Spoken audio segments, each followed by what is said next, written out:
Energy Foundation China. Joining us now to discuss this is Michael Lucci, founder and CEO of State Armor. So first of all, good afternoon, Michael. Thank you for joining us today. I understand you previously applauded the Kansas AG for calling for an investigation. So to start off, what is Energy Foundation China, or EFC, and what does it do that has sparked this probe? Energy Foundation China is a nonprofit that is supposedly based in San Francisco, but what we know is it's actually run out of Beijing with top officials tied to the Chinese Communist Party. And what are they trying to do? They're trying to enact Beijing's foreign policy, which is to make the United States dependent on China for energy resources, green technology that's actually red technology, full of kill switches that they can use to turn off our energy grid.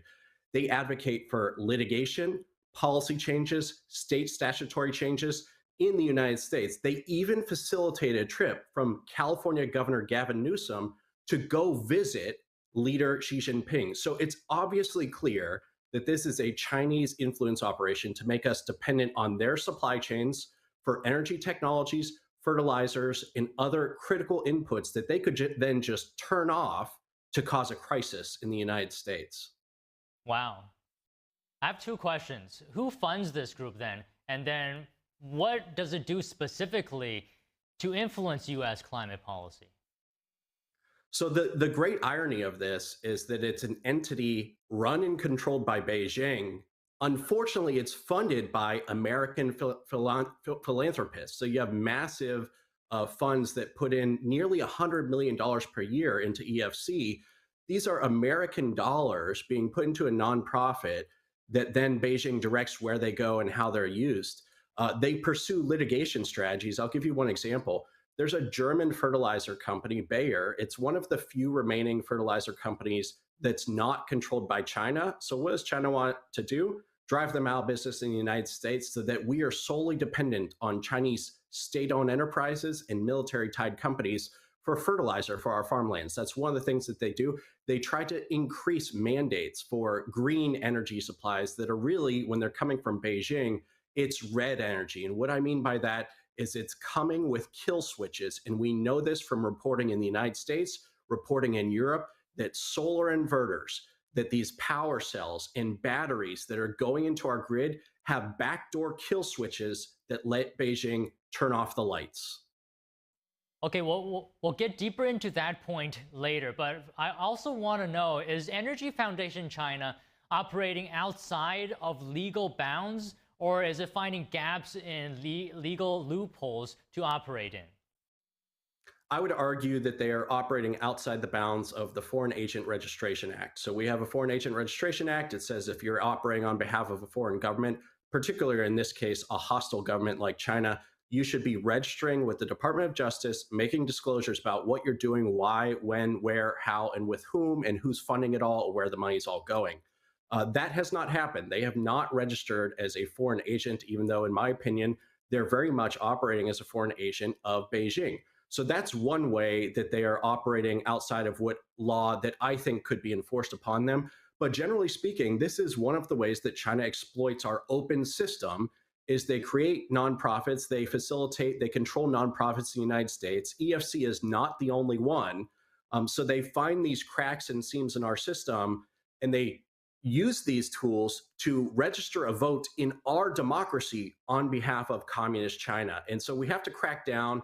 We have to be clear about where the money's coming from, who's controlling the entity, and if it's a foreign agent, it needs to register and disclose as such. Okay, so you mentioned earlier red tech and kill switches, right? So paint us a picture in the real world. If the U.S. is dependent on these technologies from China, what could happen in a real world scenario? Well, let's talk about what our federal leaders, from the previous FBI director, Chris Wray, to the current Kash Patel, and all across the board of national security have talked about China wanting to do, which is install malware on our critical infrastructure so that they could shut it down. They're talking about water infrastructure, telecommunications, airports, electric grid, all these sorts of things. So that would be a remote cyber attack. If we're letting them put the hardware and software into our grid, we're just making it all that much easier for them to launch an attack against the United States. And again, federal leaders are saying China is preparing to do this right now. They've been preparing and pre-positioning for years to be able to attack us in the event that they launch a war. They want the ability to turn off critical infrastructure here so that we fall into chaos, we fall into a panic. It's utterly foolish for us to facilitate that by putting their technologies, which are riddled with backdoors, into our own systems. They should all be ripped out like we're ripping out Huawei. We should be ripping out all of their red tech from our energy grid. They will use it against us. Like today, they are using our dependence on rare earth elements against us to crush our defense companies and other high-tech industries. Okay, on that note, how dependent is the U.S. right now, currently, on China on energy-related products or tech? On energy-related products, we are, say, less dependent than the Europeans, but we are quite dependent. When you look at the states that have adopted these green mandates, like California, they have tons of these Chinese solar inverters, Chinese batteries spread throughout their grid. We're just now finding out where they are and the kill switches that are involved in them. So we are dependent enough that it's a national security crisis.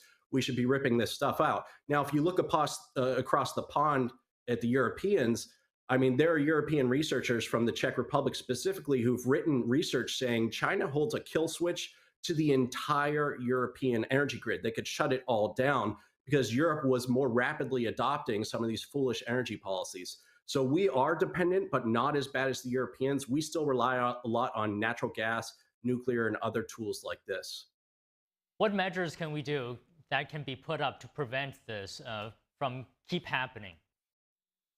So one, Chinese technology shouldn't go anywhere in the United States, particularly anywhere in critical infrastructure. So whether or not they're going to run an influence operation, we should be banning at the state level and the federal level any Chinese technologies going into our critical infrastructure. Furthermore, there needs to be a crackdown on Energy Foundation China, like General Kobach is asking for. DOJ needs to peel back the layers of who's really behind this. We know that it's Beijing behind this, what all they're doing, where they're sending money, and really imposing registration as a foreign agent on EFC and then anyone who's getting money from them as well.